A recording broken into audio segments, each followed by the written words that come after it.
The Flying Spur, the GTC, here the convertible, also available as the coupe, or also the Bentley Bentayga, the all-new SUV. Well, they have all something in common. They are built right here at Bentley Motors in Crewe. It's a factory that is pretty much in the middle of nowhere, but that has a reason. I will explain you this and all of the production line here at Bentley with Autogefühl, your #1 resource for in-depth car reviews and your #1 community to discuss cars with Thomas. So join me here on an exclusive tour throughout the factory.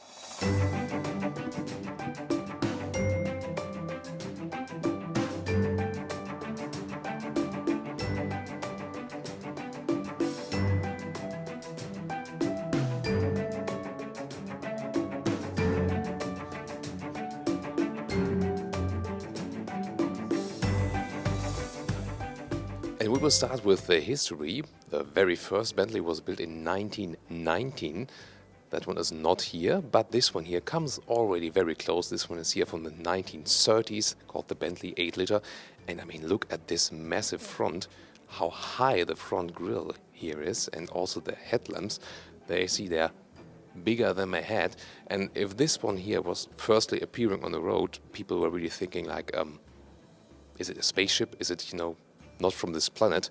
Really a massive stance on the road. And well, this massive stance, that has remained until today. But I'm really looking forward to your comments. What do you think of the style here of the old Bentleys? And we got some more to show you. And this Continental Flying Spur S1 from 1958, that was the time where Bentley and Rolls-Royce basically had identical cars, technically speaking, and then just had, some other finish on the outside and also on the interior. But for a long time, they were really pretty much the same. Also a very interesting story. And that ended later then as BMW bought Rolls-Royce. And then Rolls-Royce was already not built here anymore, but from then on only in Goodwood. But Bentley stayed here in Crewe. So those very, very old ones, they were before the period where Bentley and Rolls-Royce were kind of merged together building-wise. And you see, there's really a lot to discover and inconceivable to see something like that on today's road. But, for example, here, the Flying Bee, that one has remained, for example, at the today's Mulsanne. And you might wonder, why haven't they kept, every car, every special model from every year? Well, that wasn't done in the past because you weren't maybe expecting such a heritage. But they do that nowadays. And here, for example, from 2003, the GT, the first one that went off the assembly line, was kept. And you see it right here. There's the production code 001. This one here says it's the first one. Therefore, it's also here kept for the museum for future times.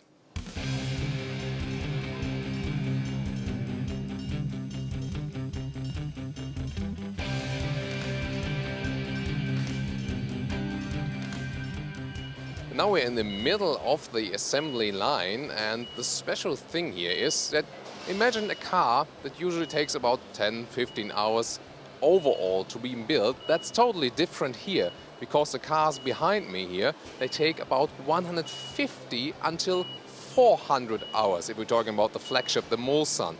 And that means that there's a lot of handwork involved. And you see also the production assembly line there, it's about 8 miles an hour maximum at speed.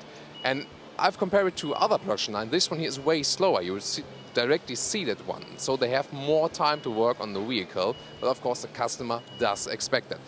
This is here, by the way, the stage where the dashboard is being fitted in. And so parts by parts, it's coming all together. And you see even at the chassis, they try to protect it with some rubber mats that no scratches come on the chassis, even if you maybe wouldn't see that afterwards. And there you can see where the handwork is involved, the craftsmanship. For example, at the steering wheel, no matter if I agree what the surface of the steering wheel is, the main thing is that it's really human work still involved and many different steps of work. And you see, if you imagine that a normal steering wheel would take this time to work, also other cars would be way more expensive, because somehow everything of the working time that is involved has to be paid, of course. And not only every small hole is put in separately, also every stitching, manual work. In going from the very detail back again to the wider perspective, you see, this is here also a car manufacturing plant, and you wouldn't expect that in a usual car manufacturing plant, because you would rather see what we've seen with the assembly line. But here there's a really huge workshop with so many different people. Looks more like, for example, clothes would be produced here, and it does come very close to that exactly. And now I'll try it myself to do the stitching. And if you ever buy a luxury car, I'm not sure if you should buy a steering wheel that was stitched by me, but let's just try it. And you see, fail. Oh, you come through this. Oh, Sorry about that. so I told you, I told you, don't buy a steering wheel from me. Go around here and then in that one there. That one there. The next one. Yep, and that through that blank one there. And the next one. Yeah, that's it. And again, this one looks better now. Yeah, that will come from this side and stitch you up back to the Great. Yeah. Thank you very much. No problem. For example, in a GT, you need 11,000 stitches overall. That continues, for example, also with the seats.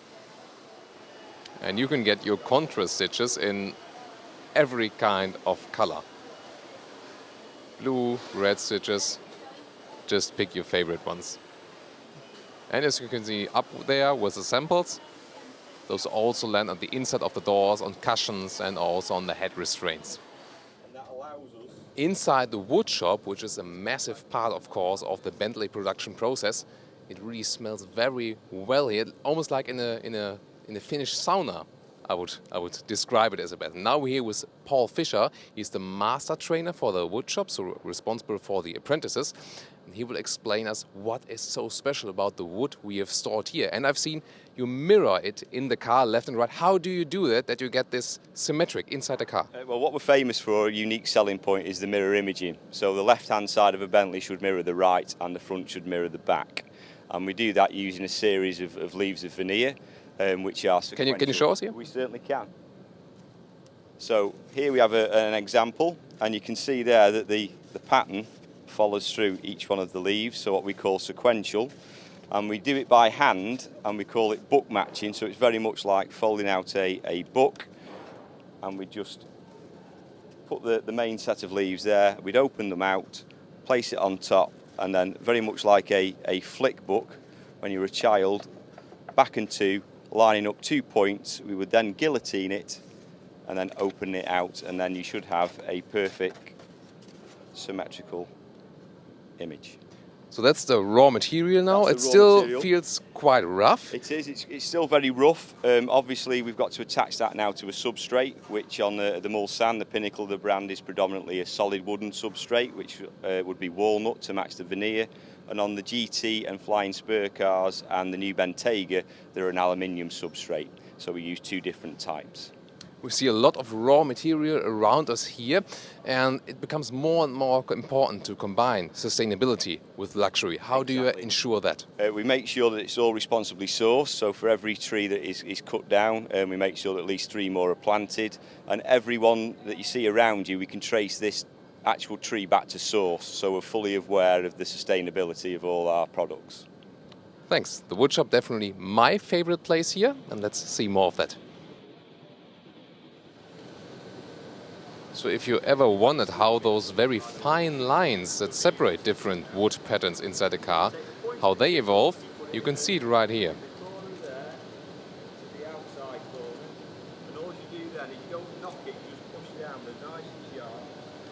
And then be very careful when you take the chisel out.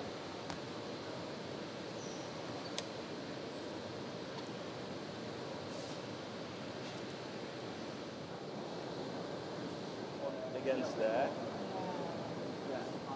I now also try to do it myself.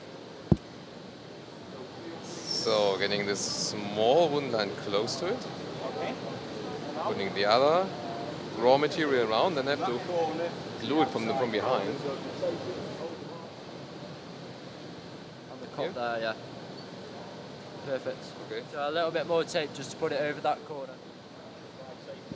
Well, it looks a little bit weird for the first try, but I mean, if you flip it around, then it still looks quite okay. Maybe not for Bentley, but you know, you can maybe put that in your test car.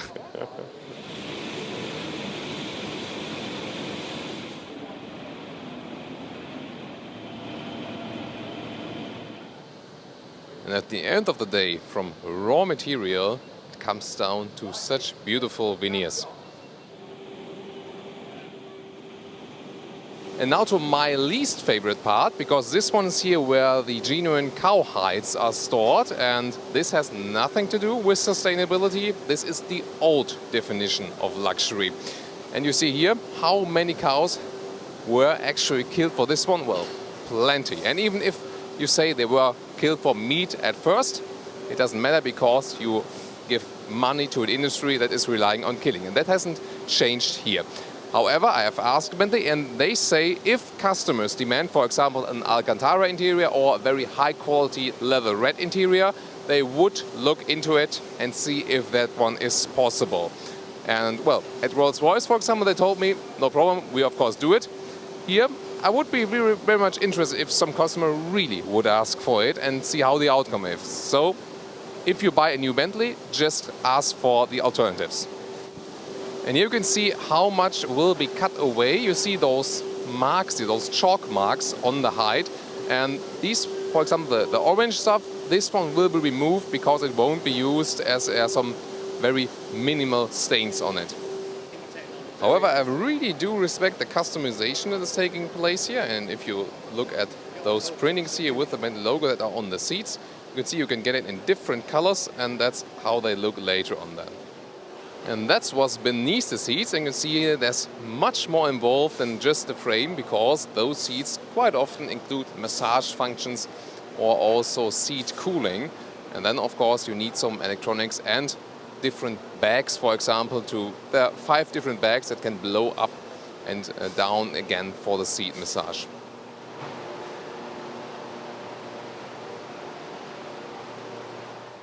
And those ones are the prepped dashboards that are waiting to be put in the car. And of course, one of those steering wheels, not the one I stitched, the one that was professionally stitched, will be put on here. And this is here where the so-called marriage is taking place. You see the lower part has moved up with all of the drivetrain towards the chassis, the main thing, the big thing that's happening here. And you see afterwards the brake disc is hanging in. You can see that's the best way to see it. That everything is coming closer together. And behind me now, a GTC, a convertible in, I would say, Thomas Blue. That's reserved for me, isn't it?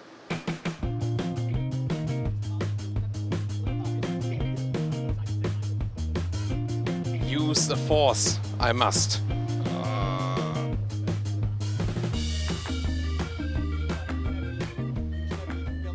And this is now the new Bentayga assembly line, standing still right now because there's a lunch break, but soon it will roll on again, of course.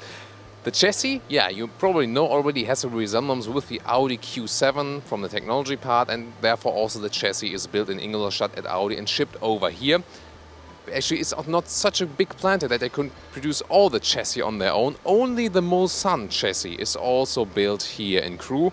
Everything else comes also from the Volkswagen Corporation, and some might criticize it. I think it's a big advantage for the brand because they can rely on good technology that has been evolved also for more cars, and therefore they can also concentrate then on their customization, for example.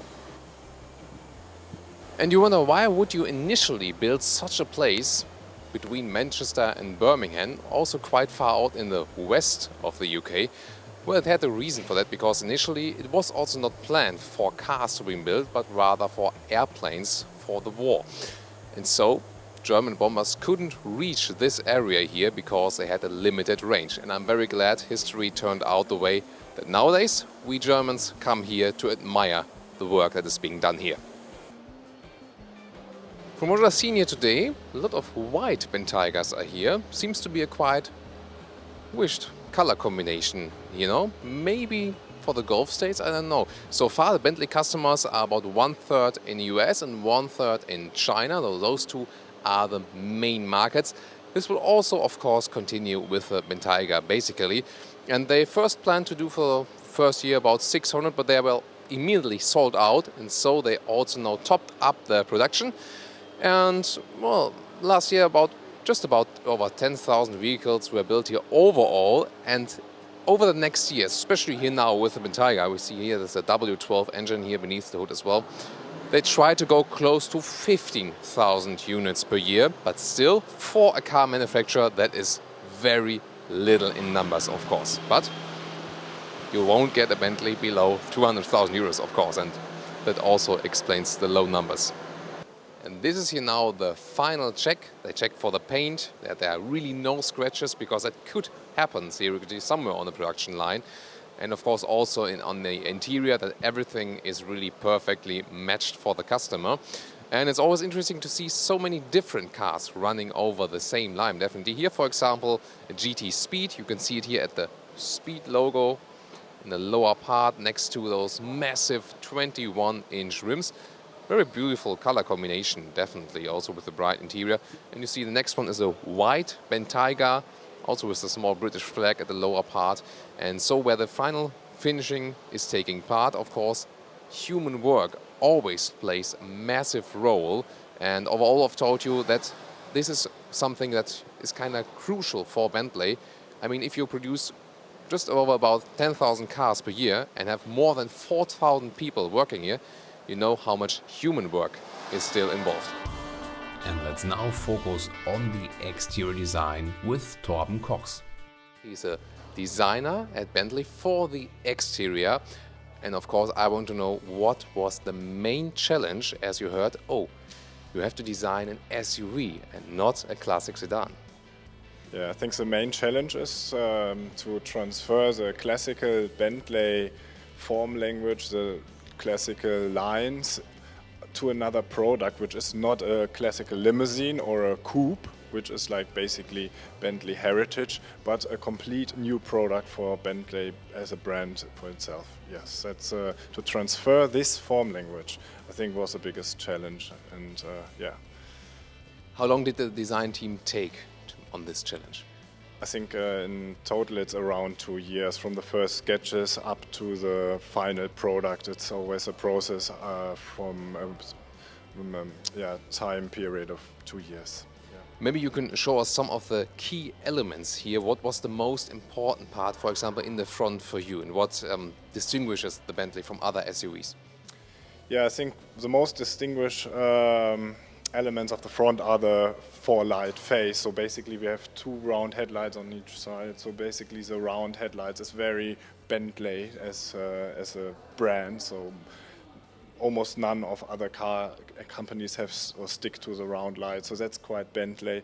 Then we have the big grille with a spine in the middle. This is like quite Bentley-esque as well. We have a brake in the plan shape and a crease on the bonnet. These are typical Bentley features which you can find on almost all the Bentleys and which we transfer to the SUV here as well. So these are basically the big features. Then we have a red shell. Basically that is a radiator shell which sits here where the grille sits in. That is like an element for itself, where we see the shut line here running around. These are typical Bentley styling features. Will the grille also be available in black, for example, if I pick some kind of sports version, or is it always in the chrome style? For now it's always in the chrome style, but I think maybe for the future there might be possibilities, maybe especially with Mulliner, to come up with new and different color options. Yeah. Let's move on to the side profile, and I really think that with the round headlights, a really interesting fact, because only, for example, in the Porsche 911, they also dare to go for the round lights. At every other car, you would probably say, oh, that's really old school. But Porsche and Bentley can still do that. So what about the side profile here? Well, my favorite feature is that one. Maybe you can explain it to us, what this means. Yeah, that's a little wing vent on the side, basically. That's an air outlet where the air flows through the car and comes out here. That's a very little side vent. And that's styled in the typical B shape. So we see basically it's symbolizing a little B for Bentley, stands for Bentley. Is there really an outtake behind? Because it seems closed, but it's just for styling purposes. It's for styling element, yeah. It's due to styling. It was made probably during the process. It was open, and then at one point you see that there's no aerodynamic benefit of it. So basically, then during the process, and at one stage it gets closed, and ends up being a styling element. Sometimes it is open, for example, with some of the BMWs, but then it's placed lower to the wheel arch to get turbulences out of the wheel arch. But when it's placed right here, it's more like the old style where we had to de-vent those drum brakes we had in earlier times, and then this reminiscence of the past here. What about the side profile? You maybe know we have got the Q7 resemblance from a technological part, and now your task was to make it non-Q7 look alike. How did you do that now here? Yeah, basically you start with you start with the main features, which is on every Bentley you have the power line, which is that main feature line here, and then you have the haunch, which is the rear shoulder, and these lines are disconnected, so you see how really nice the flow of the rear haunch, and then you disconnect it to the power line. So this combination makes the elegance of the car, in combination with that line, which then goes in the side vent, which we see here. We have the really nice thick brightware in the bottom around the sill in this area. So all these lines together in their line dialogue, they really make this exclusive Bentley surfacing. We've seen with a lot of vehicles that we just have a dropping line on the height of the door handles, but here we see really, I think something like that. I mean, in nowadays time, you also have, on the one hand, less possibilities as a designer because of security measures and something like that, but due to new stancing technologies, I think, would that have been possible also in the past, or do you have more possibilities now with the technology? Sometimes it's a plus and minus calculation. Sometimes we benefit from new press-feasible technology, but sometimes due to different materials, it's easier to press steel in comparison to alloy. With alloy you have bigger radius on it, and so therefore sometimes you win something with the new technologies, but sometimes you lose due to the physical limits of the material itself. Let's move on to the rear. When we take another look at the very strong rear part, and also here, I think the handle, the rear door, is placed very far to the rear. You've seen it, also remarkable. So what about the rear? When we approach the rear here now, what have you done here to keep the typical Bentley layout? Yeah, basically around the headlights you see the bezel, which we see around the front lights as well. This is a chrome ring, which is around the rear lights. We have that for the number plate as well. So basically these little details really make a big difference to like other cars and really gives this value and this exclusiveness. In general, we have this really big horseshoe, which is here on the rear, which is like basically this line, which is like closing here, running around, and basically giving the rear a certain structure. We call it the Bentley horseshoe for the rear. Then we have a chrome running around in the bottom, which gives the full width in the lower area. Really nice exhausts, which are distinctively Bentley. So if you take all these elements and see them together in this line dialogue, then these are the typical Bentley features. Bentley is also a lot about customization. What is possible here for the Bentayga to make it a very personal appearance? Well, the most choice you can get basically is definitely you start with the color. So Bentley has a really high range of different varying colors. So basically every customer up to their needs and their wishes, to their taste, they can choose their really individual color. There's a lot of options available for that. When we see the rims, we have a very nice rim program for the Bentayga, especially the 21-inch, which are on this one, but especially as well the 22-inch ones are really giving a good stand, really nice look as well. So there's a possibility to vary and design the Bentley to customer needs. Yeah. What are your next tasks as a designer? What would be your dream next, Mandy, when you would be free in your choice? To which category of car? For example, if you could just pick. Yeah, I think we designer always like to face challenges as we faced on the Bentayga. So I think for the future, the biggest challenge for a designer will be designing electric cars. So this is basically the next big step to transfer basically like an environmentally friendly technology to the design, that you have like a visual statement which shows the next step in the design language. And then if we talk about Bentley in this case, how to transfer the Bentley form language up to like this needs and the different engine layout. Yeah, so there are a lot of challenges to come for the future, and I think that's the nice thing about the design process, like facing these challenges. Yeah. Thank you very much for this insight, and I hope you enjoyed that one as well. And with Jamie Smith, we want to talk more about customization, and the car behind me is one of the good examples for that one. Just tell us the story of this car. How did it evolve that this one can be offered right now? So this originally, I guess, started off as a limited edition project through the Mulliner department, which is where I work. And we sort of took inspiration from the 7 Breitling jets that exist. They're a private jet team that do displays across the world. And we worked with our American region to sort of develop that concept and came up with a car that bared a resemblance to those 7 jets. So the sort of what you can see on this car, I guess, is it's the yellow accent colour along the skirt. And that was on the original limited edition that we did. So 7 cars of the list. 7 cars, yeah, 7 cars. There's 7 jets, and I mean the story around that limited edition was fantastic because we launched the car in Seattle in the northwest of the United States. The 7 jets were parked on the tarmac of a runway. The 7 cars were parked next to them. Pilot number 1 gave the keys to car number number 1 to customer number 1, along with a Breitling watch. And then said, grab a flight suit because we're going to go for a pleasure flight. And that happened for all 7 customers. So, I mean, that was a fantastic experience. And that car was different to this car in that it had a 2-tone exterior. The wheels were different. It didn't have the black brightwear. It had a lot of unique content on the interior that made it relative to the Breitling jets. We can also take a look inside, also for our cameraman, to have this GT Speed. That is the basic of the car. So this is a good example for that a customization could eventually also go into, well, we're not talking about really great serial production, but, you know, at least in a standard offer you can also... Yeah, so the colour split primarily started off as a Mulliner offering and was in the Breitling edition.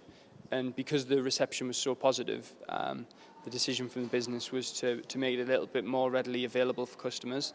And so this car was born, if you like, and through the normal production methods now, customers can get their hands on a similar car, but it definitely isn't the same car because we needed to keep those 7 cars unique for those customers. But you know, the capacity we've got in Mulliner is to do anything to a car. You know, the limited edition was a great example of starting off with an idea and driving it all the way through to a fantastic message that went out to the world and was very well received. But you know, you start off with a car like a Continental, and it's almost like anywhere you see colour or a feature, that's where we can, you know, really start to bespoke and start to talk about the commissioning experience. You know, I normally start off with customers in a commissioning environment, not talking about the car. You talk about them and their colour preferences and their hobbies and interests, because then you start to get an appreciation for whether they, you know, are more suited to carbon fibre, which is adrenaline, sporty, or they would want something like a wood, which resembles a lot of Bentley's heritage and is a lot more sort of premium. And then from there you sort of construct the spec of the car.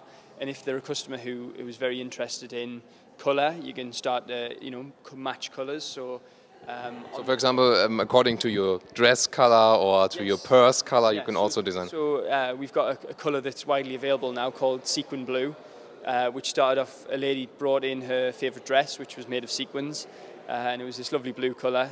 And through Mulliner, that was colour matched, and the car was painted. And once it was built, the sort of the Mulliner business said, well, wow, that looks fantastic. Would it be possible if we made it a little bit more readily available? And the customer said yes, and we named it Sequin Blue as a sort of tribute to. That's a great story. Another interesting blue car we see also right here with the Flying Spur. We also have a Flying Spur review on Autogefühl, of course, by the way.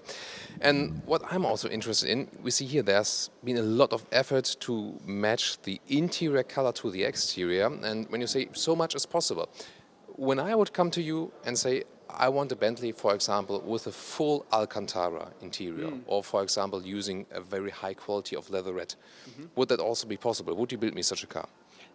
These are the type of requests that I get on a daily and weekly basis. Alcantara is a material that we've used before. On the GTR, GT3. Yeah. So it's a material that we know and has been quality tested. So everything Mulliner does has to comply with the Bentley and Volkswagen Group test and certification conditions. But that is what the team of engineers in Mulliner look at. So we've had requests for a full Alcantara interior before. We've had requests for a different grade of leather. So the Bentley grade of leather is perfect for its application. It's the perfect point between durable and luxurious and soft. And it's fine Napa leather. If you wanted to go towards softer, you could use aniline leather, which although it is softer, it's a lot more porous, and you can only have it in very specific colours because the nature of it, you can't turn it blue or red. It has to be an earthy type colour. But we've had requests for that as well. So you did not only get the request, you could fulfill all of these wishes as well. Yeah, I mean, an Alcantara or an aniline interior is something that we'd aspire to do, and it's always about working with the customer to make it work for them. So Alcantara and aniline are almost polar opposites. In one has very sporting connotations, and one has very luxurious connotations. But they both come with a premium.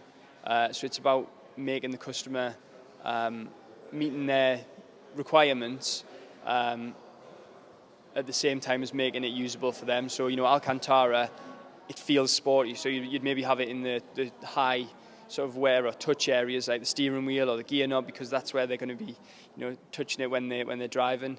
And likewise, if they wanted to make more areas trimmed in leather or another material like the gear paddles, we can trim gear paddles in leather rather than the standard finish, which we've done for customers. And really it's just about starting off with the customer's needs and wants, and then working them from there alongside our engineers who do all the quality work and all the engineering work to then build a car that the customer is in love with. Yeah. So start making your wish lists to Santa, and maybe Jamie can then fulfill those.